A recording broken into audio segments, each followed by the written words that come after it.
Welcome to Penrose Learning, where we make understanding easy. You start by eliminating simple causes so you can focus on repair. First, power cycle the Series X. Hold the power button for 10 seconds, unplug for 30 seconds, then restart to clear transient errors.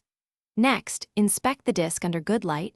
You'll clean any fingerprints or debris with a microfiber cloth, wiping from center outward to avoid scratches. Also check the console firmware in settings because outdated software can cause drive recognition problems. Update if needed before continuing.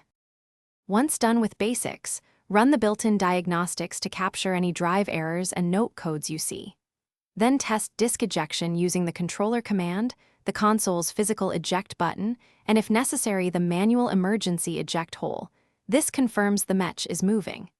If the drive still won't read, perform a more thorough power reset.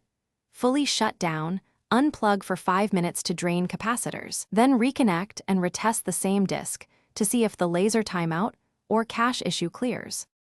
To finish, attempt advanced recovery only when diagnostics point to firmware or software corruption. Prepare a USB with the official console update file and reinstall system software following Microsoft's update steps. This can restore drive firmware. If the drive emits grinding, clicking, or yields persistent error codes, contact Microsoft support for repair or replacement. Don't open the sealed unit, you'll void warranty. Finally, one key troubleshooting tip. Always test several known good disks to determine whether the console or that single disk is at fault.